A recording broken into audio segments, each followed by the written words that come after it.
You asked for it. Here it is. It's a podcast from Apathetic Enthusiasm.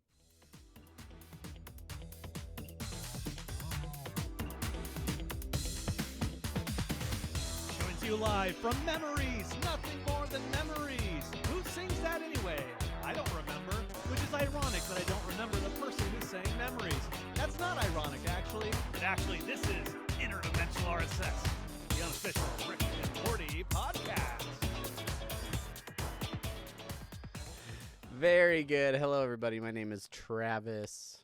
Hello, everybody. My name is Brandon, and welcome to the show. If you're just tuning in, Brandon is like 50 minutes late of what we usually record. if you're just tuning in, for those of you that have been with us for a while, thank you. But if you're just joining us, thank you so much. My name is Travis. He is Brandon, and this is Interdimensional RSS, the unofficial Rick and Morty podcast, where we are going week to week reviewing Rick and Morty, the anime that is on Adult Swim. If you want to keep up with us and everything that we're doing, you can follow us on the social internets. You'll find us on X at Rick and Morty Pod, on Facebook at facebook.com/Rick and Morty Podcast, on Instagram, Rick and Morty Podcast, and you can send us emails at rickandmortypodcast@gmail.com. We are on the Rick and Morty subreddit. Some conversation. I feel like there's not as much conversation on the Rick and Morty subreddit, rickandmorty.reddit.com, about the anime. I don't know. What do you think? There's not a ton of conversation happening about it. They have their own subreddit, right? they do. We can kind of hypothesize why that is, but let's not do it here. We got a whole show to do. Because we still have to talk about. If you want to get video versions of the podcast, you can go to youtube.com/apathetic enthusiasm.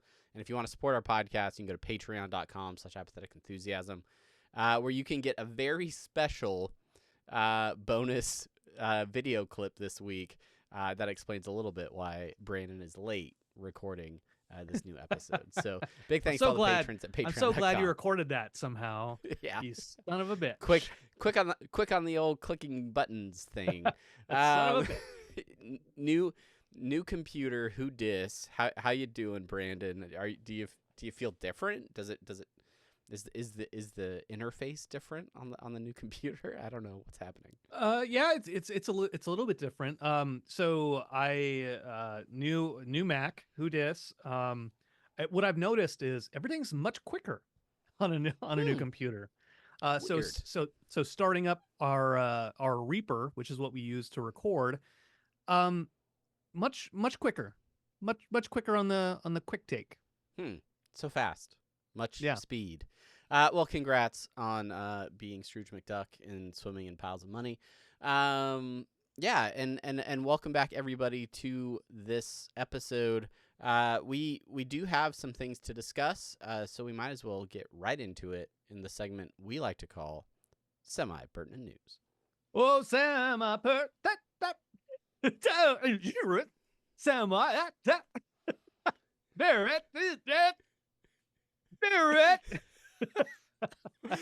The audio listener is going to be like, was his microphone cutting out during the intro there? That's weird. That's how I always do my intros. It's called art. I'm the Banksy of improvised intro music, of improvised a cappella intro songs. Jeez.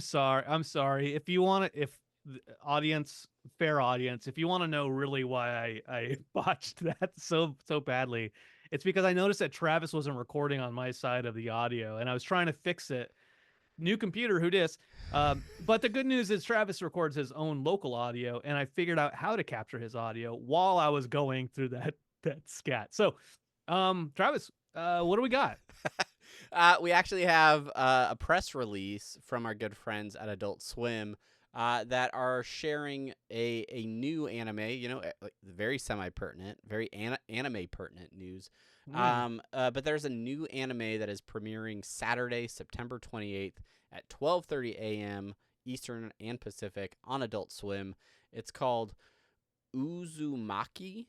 And this is a series. We saw a trailer for it, like a teaser when we were out at San Diego Comic-Con, the night of new at the Adult Swim Pirate Party, and they showed a little bit of this trailer.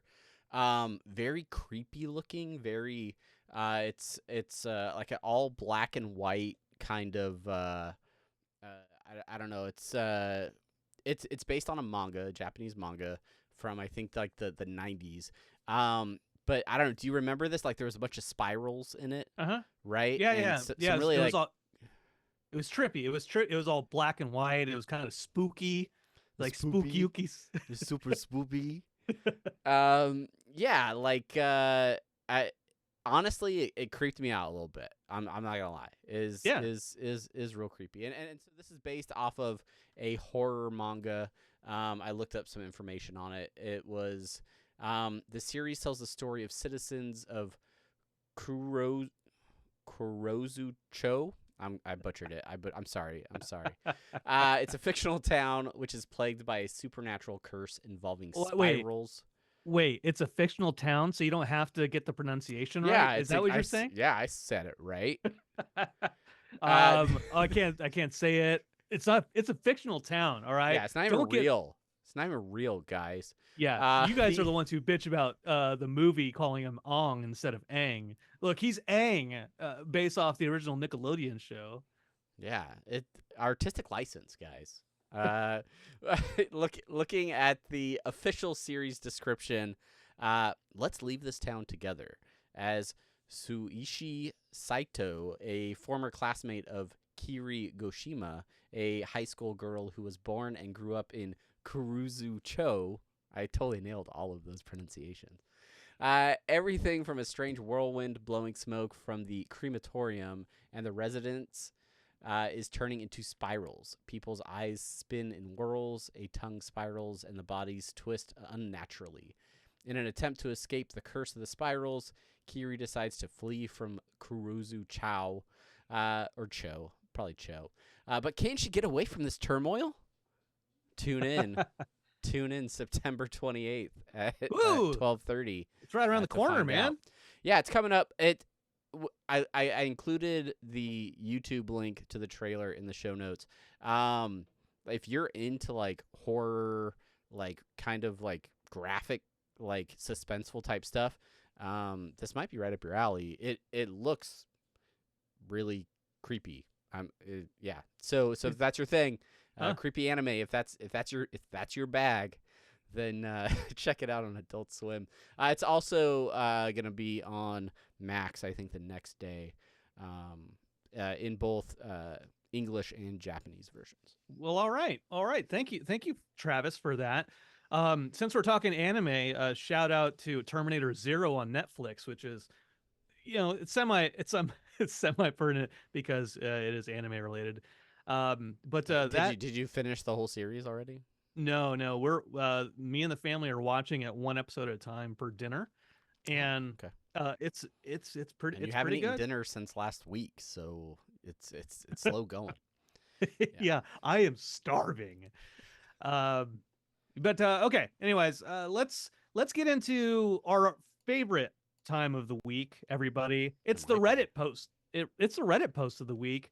This Reddit post of the week is brought to you by Downvote Me Gently. And the subject title for this is one of my favorite Rick rants. And the picture is when Jerry and Rick are in the whirly-durly conspiracy, and Rick is telling Jerry, "You're a predator. You call me an asshole. Like you're a predator. You took my daughter away. You had sex with my daughter," or something like that. Whatever it is. 5.4 thousand upvotes. Great job, Downvote Me Gently. I didn't even look at the downvotes. I don't know if I can. Doesn't matter. But as long as you do it gently, they're okay with it. Yeah. All right. Congrats. That's the Reddit post of the week. If you see something awesome on Reddit, let us know. If you see an awesome news story that is in any way pertinent to Rick and Morty or Adult Swim, give us a shout. Send it to any of the social media links or our email, and we may cover it on a future episode. All right. When we come back, we will be diving right in to our review of the 4th episode of Rick and Morty the anime. So stick around, and we will be right back.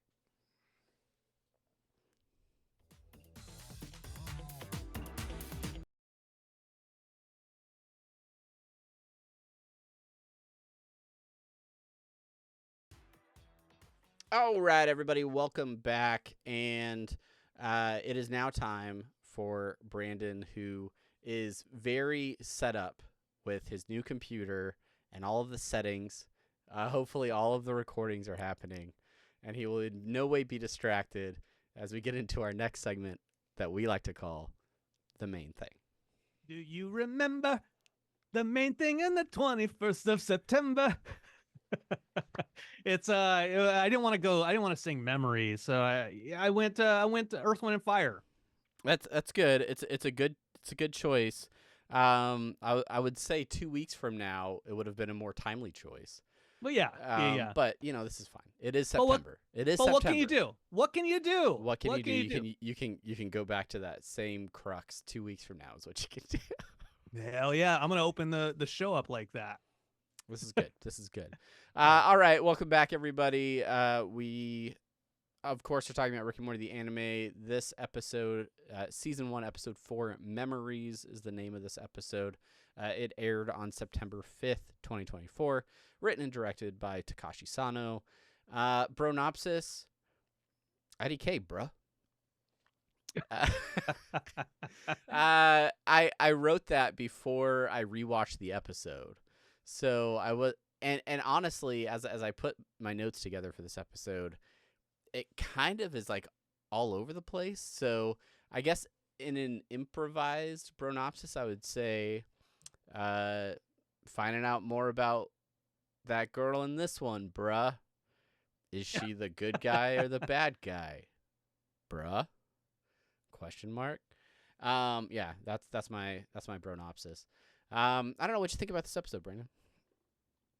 Well, this is where we're gonna take a pause, and I'm gonna go watch it, and then get back to you. You assured me you'd seen this episode, Brandon. I'm just joshing your chain. Yeah. So all the current references for the Gen Alphas. So I what was it? It was Sunday. It was Sunday, so yesterday. Sounds like a day that happened recently. And here's how my Sunday went, Travis. I woke up and I was like, it's a good start. I should probably get Sunday ticket.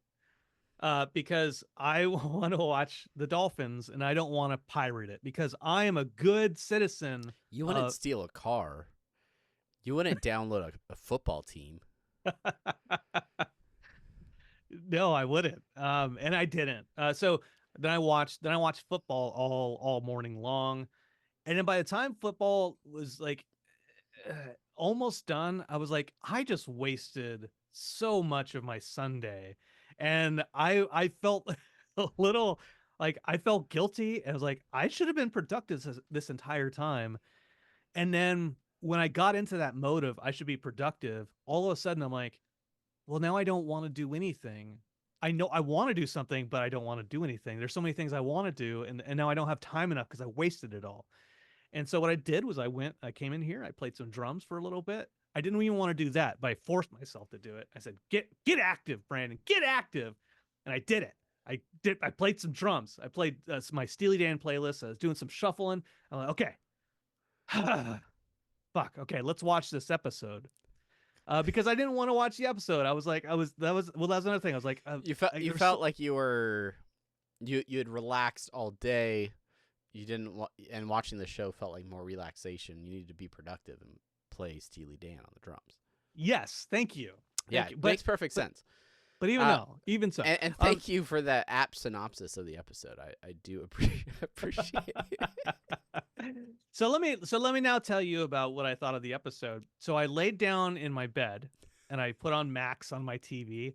And Chelsea, my wife, she had a pile of clothes on the bed, and I wrapped my body around the clothes so I can lay down on the bed, but I didn't want to move the clothes because like that would be too productive.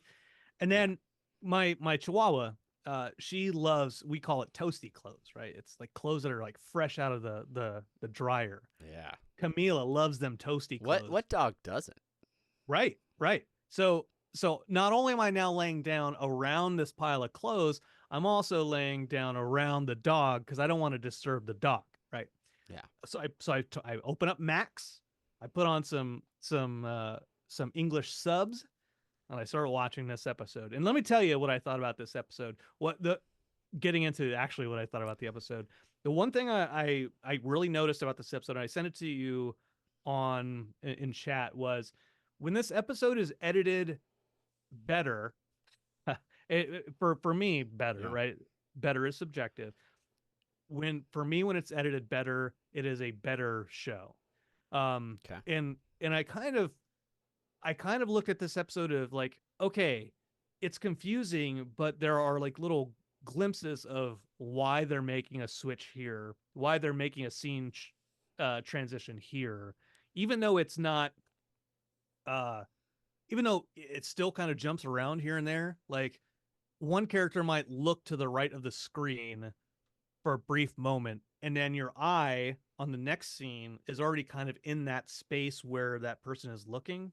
Yeah. And that's an editing thing. Those are things, those the subconscious things you don't notice when there's editing. There's whole videos about it. I recommend checking them out. That's kind of what I got from this episode. Was I enjoyed it more. It didn't seem so chaotic. Yeah. I think for me in this episode, it was the turning point for me where I think like the premise of this first 4 episode arc of the show has really come into focus for me, where there was so much jumping around, jumping between different Ricks, jumping between different Ricks timelines and dimensions and things like that. And all along since the premiere, we've had this idea of the time bomb and how that is messing with time, and then this map of all the red dots of all the different Ricks and how the Ricks are sort of intermingled and mixed up. Yeah. And I think the way that they handled that in this episode, where opening with Rick hanging out in a karaoke bar with a couple of random people and talking about how, yeah, I'd have a grandson too if my daughter hadn't died, as a kid or something like that. And then just like taking off and talking about, this isn't my timeline. This, like, is this Rick really so depressed that this is how I'm going to end up? And then it jumping to another Rick and talking about how that Rick's not in their normal space, and realizing that so much of this series so far has been a bunch of Ricks out of their own time, right? Being just kind of mixed across this multiverse and dealing with that, kind of trying to figure out who they are in this timeline or where they belong. And then ultimately kind of peeling a layer back to show what may be the cause of that ultimately over the course of this episode, to me, gave a little bit of resolution. Even if it opens up another question, that resolution connected an arc for me that was like, okay, this is the story arc that I've been hoping for across these 4 episodes. Yeah. And I think what my concern is so Takashi Sano, he made the show that he wants to make. This is the show he wants to make, and I respect that.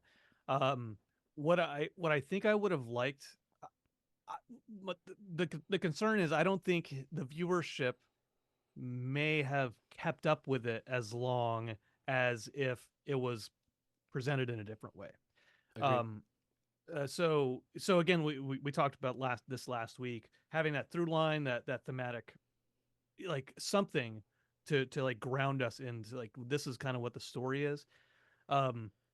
When it's like showing a clip show for stuff that we've never seen before in the first episode, second episode, and then all of a sudden now in episode 4 we're getting some like, oh, okay, here is some coherence of what's going on. Yeah. Like I think some people have been lost so far from what may become like a really, really good series by the end of it. Yeah, and I'm still holding out hope that as a series or as a season, in a more bingeable format. I Yeah. think there is promise for this that answers a lot of the questions or challenges that we've had with the series so far in terms of that jumping back and forth. That, I mean, we go back to the first episode, even to a certain degree the second episode, where we're like, what is happening? Like, why is this happening? There didn't feel like there was a why. It was just introducing concepts and even like in this fourth episode, there's aspects of it where I'm like, why was that relevant, or why did that have to happen? The idea of Summer grabbing Morty and she's all armored up, running off with Space Beth, ditching other Beth back on with Jerry to go out and go rescue Rick in a series of events that ultimately ended up them not doing anything to rescue Rick, and Elle just kind of rescuing him and bringing them back together. It feels like the only reason they were there is so that Morty could recognize Elle and say, hey, it's Elle, and then like bring them all back together. But all of those other things that led to that felt like I don't know why this is. I don't know, in terms of like an economy of storytelling and stuff like that. I just like I don't know what those added to that part, right? Yeah. But all of that to say, the different scenes of Rick, the different storylines, like these 4 episodes have built more or less a cohesive version of Morty and Rick's timeline, where Rick develops some sort of what does he call it? A defense force, or a what does he call it? Yeah, a defiance. yeah. And so he's built that. Morty witnesses it and is like, I want to be a part of that. He puts a suit together, kind of personifies himself as Space Morty, and then with Elle rescuing them from whatever alien stomach they were stuck in, meets Elle, starts this relationship. Then we kind of flash back to episode 2, where they're with this fighting force. They liberate that planet that was being attacked. He becomes famous on that planet. Then he becomes wanted. There's a bounty out for Space Morty. That bounces back to this episode where we see the wanted poster again for Space Morty. He signs it SM, right? Which means, what is it, selective numbering or something? All right. That's right. Like, yeah. So like, when you look at all 4 episodes together, it's like, okay, we're starting to get like a cohesive thing. But when you're sitting back at episodes 1 or 2, time is confusing and time doesn't make sense, and it's I think this whole puzzle of the plot is developing over the course. The problem is we're having to wait 7 days between episodes to kind of get more clues as to what's happening. Yeah, and I think this episode really highlights kind of the point we made last week about this very thing, right? The water cooler discussion of like, oh, what's going on? Yeah. And I agree. I don't know if I disagree with the sentiment about like, oh, these shows are made to binge watch. Some shows are better, but this one should stay together, right? Yeah. Like if I think of like episodes of cartoons, or shows. I think of Futurama.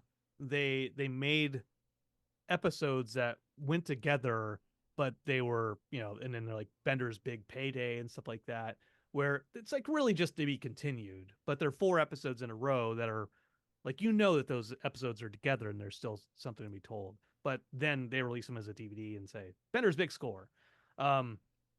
This, it feels like they should have released at least 2 episodes at the start. Yeah. I think they should release them together, right? And we don't know what the rest of the episodes look like, of course. But yeah, I think that they probably could have stemmed some drop off. But Yeah, and again, like to talk about this episode specifically, yeah, we've been introduced to Elle and the idea of this character little by little throughout these 4 episodes. The last episode kind of spending the most time talking about who she is, what her abilities are as an alien that can perceive the future just as easily as the past. And now as the show has been jumping through time and dealing with all this like weird time slipping, we have a revelation where Rick's wrestling with this time bomb and whether or not he should use it or what, like is it worth having? Should he get rid of it?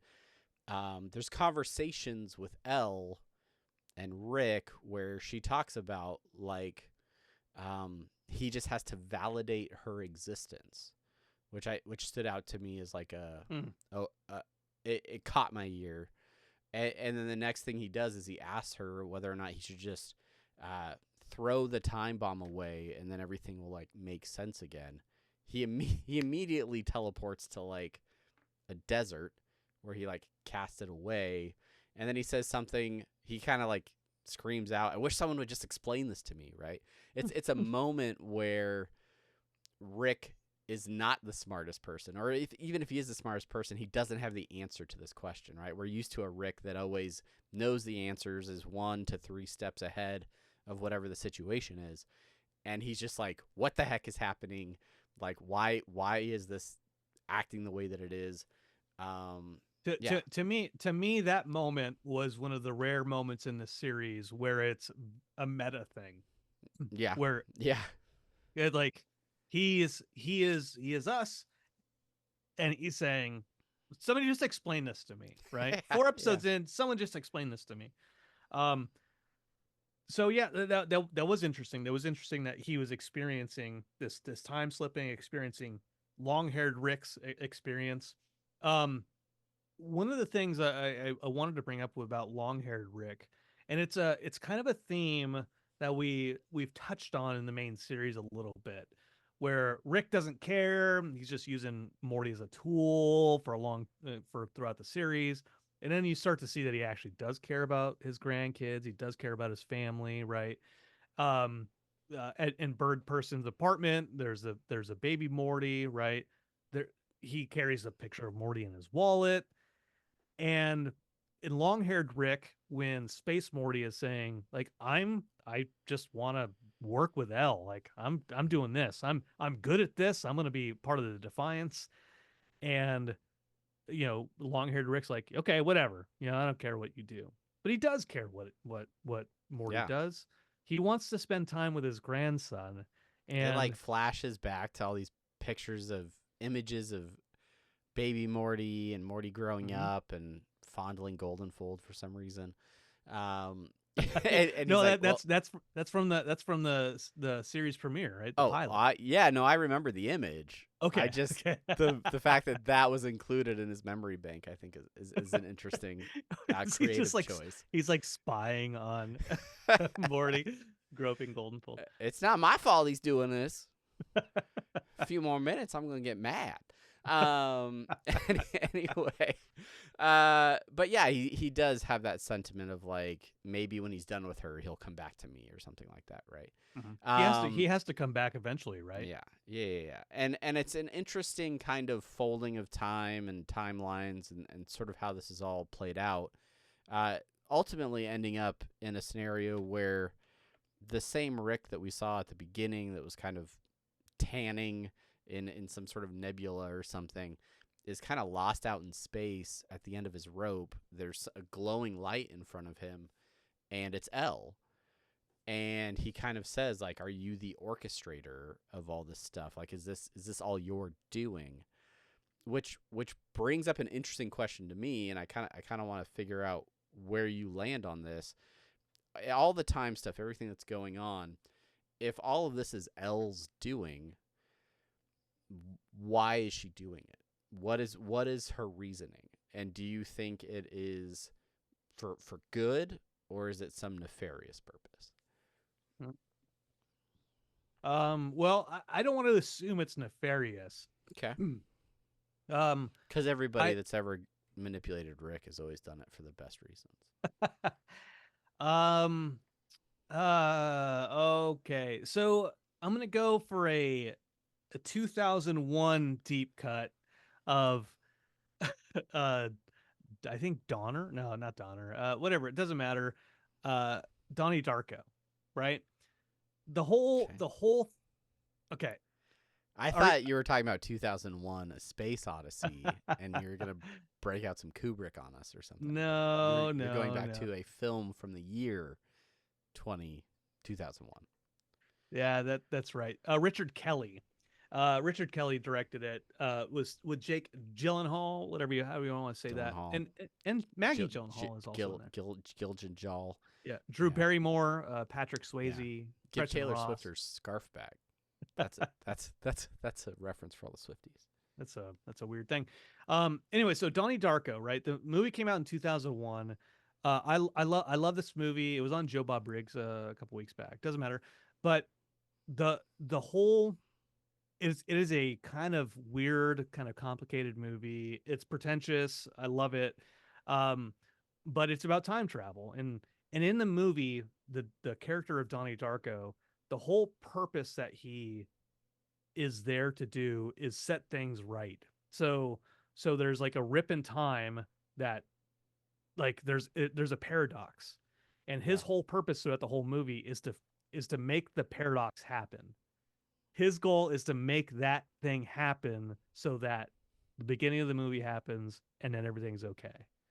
Um, to me, that's my prediction is that yes, she is setting things in motion because her species sees the beginning and they know the end. Yeah. In order to get to the end, you have to orchestrate stuff sometimes Yeah. and manipulate. So Yeah, I could totally see that. I think that would be really cool. I think for me there's a question: is she in it for an actual meaningful relationship with Morty, or is Morty's affection for her a side effect of her trying to pull the strings in some sort of, whether it's the Donnie Darko-esque fix a paradox, create a paradox type situation, or some other thing that she's doing as a time cop, right? Or is there actually some sort of relationship budding between the two of them? this is more of a philosophical thing, but if you know the beginning and you know the end, does it allow you to be selfish or self-serving at all? I don't know. Can you serve yourself? Do you have free will, period? If you know what's going to happen, and are you tied to that outcome, right? We talked a little bit about that last week, but like, yeah, can you Yeah. be selfish if you know what's going to happen, and if you subscribe to that outcome? So Or are you just a tool of fate? Um, it's a good question, Travis. I'm glad you asked it. yeah, If you're we look at welcome. if we look at Terminator Zero, it Get out asks here, some of these get same out questions. here with that Terminator stuff. I am curious, and I will be tuning in next week to find out if this is not necessarily a conclusion, but sort of closes a chapter on some of this time jumping stuff. And now we have the setup in this episode of Jerry being a loner, baking a space cake, digging through Rick's stuff in the garage, and then opening some sort of cabinet and vanishing at the end of the post-credit scene of this episode. Does this turn a corner for the series where we get maybe like a Jerry-esque adventure? I think there's some previews, some teases for Jerry being involved in some other things in an upcoming episode. So does the show continue in the same structure, or do you think that there may be some sort of change to the series moving forward? Well, I think my first question for you is, are you suggesting that in the post credits when Jerry goes missing, he disappears with that glow of light. That's why the family doesn't notice him why he's not in the picture, or I think it's both. Like I think they don't notice him in the picture because it's like Back to the Future. He disappeared, so no one remembers him. No, I didn't. I think they are just terrible people and forget Jerry exists. Okay. All right. I just want to make sure. I think it's really not like Rick typically to be like, hey, we're all together. Let's take family photos. That just doesn't really seem to be like a Rick move mostly. But it happened. And the fact that they have Elle in the family pictures without even thinking twice about the fact that Jerry's missing is a bit of a Smith family move. But yeah, I think at some point they'll be like, wasn't Jerry around? And unless it is like you're saying, and there is some sort of time distortion with this, he doesn't exist. Like Elle is filling that role in the family now or something. I don't know. Like that could be a thing. Yeah. Who knows? Talk about it around your water coolers for the next 2 days. That would be weird. So a couple points I wanna make. I mean, they're not points, but they're just kind of topics of discussion. Sure. So we talk about a reimagining, not a spin-off. A new spin. A new spin, yes. One thing I noticed about this episode was when our Rick was going into, he's going through the memories. He's walking into a house where it's very traditional, kind of Japanese. And I apologize. Type thing, like yeah. Like the shoes to the side, like traditional footwear, and I was like, to me that was okay. Well, that's not the same as our Rick C-137. Sure, he was in the memories of long-haired Rick, but there was still okay, like maybe this adds credence to the spin-off versus a new spin versus spin-off. Yeah, I read into that as just this is yet another version of a Rick that lives this way, and he is embodying a Rick that lives in an apartment by a train station and hangs out at karaoke night with a couple other people. And he's because it seemed like that's what that Rick did until he kind of snaps out of it and he's like, why am I here? Why am I need to leave? Like, so I don't know. I think Takashi Sano is coming up with these different versions of Rick that play out different lifestyles and different priorities, and shows Rick's kind of bouncing between those different realities. Yeah. And the second thing I was going to say, I forgot. So I'm going to completely skip it until I interrupt you later. I'll give you that one. What I remember. Well, I mean that's for the most part sort of just my thoughts on this episode.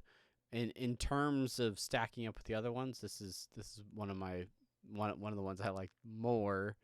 Brandon, you didn't happen to think of your point, did you, while I was talking? Oh no, I did. That's crazy. Weird. So simpatico, where you can you just get this sense about you. Definitely not any visual clues about me. Shout remembering. out to the viewers on YouTube.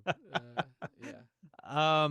Yeah. So the one thing I wanted to mention was I don't remember in any of the earlier episodes because it's so chaotic. But is Morty actually in a relationship with Elle, or is he just infatuated with her the entire time? They're not in a relationship. He's just trying to hook up with her all the time, as a 14-year-old boy does. This is one of those things we don't know. He clearly is head over heels for her. I think there's an insinuation in the first episode when we're introduced to Elle, and he or she approaches him and like embraces him in the different versions, right? Of him getting eaten by this worm.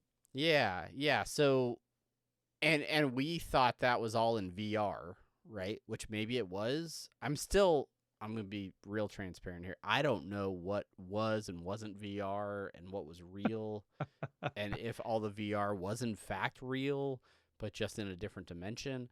So yeah, I don't know. I got the impression because of their interactions in the last episode where they're eating pickle hot dogs and going out to diners to shoot terrorists. Like, they had some sort of relationship happening, but is it mutual in terms of their affections? Is he just I a don't really good friend? Oh, yeah, is she going to friend zone him? Is he friend fated with her? You know, we don't it's know. Morty, so probably. Well, how does that species repopulate? Do they? Do they? Oh man. Oh, what if that species is just that one being just reincarnated like a Doctor Who? Who knows? Who knows? Doctor Not me. Who knows? Certainly not. Who are you? Who? Other random thoughts. There's the whole side story. I guess it's like a flashback of Morty going undercover to liberate like a Federation prison. He's undercover in those kind of like faceless alien type masks, which I assume are not humans, but are fairly humanoid. And he goes and buys black market nuggets, not with Szechuan sauce, but with a different sauce. Yeah. So, throwback to season 3 there. And then topples a Federation. And Goldenfold is living underground there. Yeah. Like, was that supposed to be Earth? Is that a different Golden? Like, is Goldenfold interplanetary now? Does he travel? Yeah, maybe Morty recruited him. Yeah. He's good at math. Like, maybe it's like an A-team situation where like every person has like a specific skill they're really good at. Goldenfold has math, and so living below the surface. Those are his coprophagia and coprophagia. Yeah, the things he excels at. The one thing I've noticed with comedy, right? With the comedy aspect of the show, whenever they focus on the Federation, the Gromphulmites, that's where they are like, let's just do comedy here. So yeah, a little bit. The conversation between the two Gromphulmites before the invasion on the other ship is like, what I always go to your house. Why don't you? Oh no, you always come to my house. Why don't I ever go to your house? Like, what are you hiding from me? Yeah. There's always just these like benign kind of like relational spats between two Gromphulmites before they're gonna get blown up. That's a reoccurring bit in the anime. So, I don't know. Generally, those are my thoughts. Interested to see if the show takes a turn in the next episode or if it continues to build on these concepts that we've seen so far. If you have thoughts about this episode or any of the episodes that we've seen so far, share them with us. We want to know what you think. Send us an email, leave a comment on this video over on YouTube, and we will cover them in an upcoming episode. Brandon, any listener suggestions or short outs you want to short out this week? Hell yeah, Travis. I'm bringing to you our weekly, although we missed it last week, our weekly Brandon's friend from work, Jeff, has questions about the show he's never seen before until the anime. So Jeff asks these following questions, Travis. I'm ready. One. I'm here for you, Jeff. Beth clones acknowledged each other. Isn't that part of the base show? Yeah. No. Yeah, it totally is. A lot of this show is based on the base show. Yeah. A great answer. I'm going to throw that in his face tomorrow. Galactic Federation feels very anime specific. It's not a question, but no, it's not. No, get back in those early seasons 1 through 4, bro. Yeah. Go back to the pilot, Jeff. You idiot. All right. Why is Jerry both unloved and an idiot? He's just drawn that way. Yeah, I don't know. Everybody hates on Jerry. Oh, He's just not appreciated. That's right. He's We're just all not Jerrys. appreciated. We're all Jerrys in our own way. You know? So many of us are Jerrys. And then Doing finally, our beekeeping and hosting podcasts. Yeah. Oh, yeah. Heck yeah. Heck yeah. So this is his theory. This whole thing is a VR simulation, and the VR simulations are just Inception-esque. Interesting. I think you're wrong, Jeff. But thanks. Thanks for talking. This is how I hang out with him at work. I can't wait to meet Jeff one day. He is big. He's bigger than Sizemore. Mountain Yeah. of a man. He's like John Henry, just using that sledgehammer. Regular Paul Bunyan. Anyways, thanks, Jeff. Thank you for Jeff. Thanks, Brandon's Jeff. friend from work has questions minute. If I had friends from work, we would talk to them. I just don't. So I think that is going to do it for this episode. Thank you all so much for listening. If you're new here, please like, subscribe, do all the things. Leave a comment if you're watching on YouTube. Leave a rating or review on your podcatcher if you're listening to the audio version. Really helps others to find the episodes. And yeah, we're almost halfway. 5th episode coming out next week. And we'll be back to cover that. Until next time, I'm Travis. And I'm Brandon. Thank you.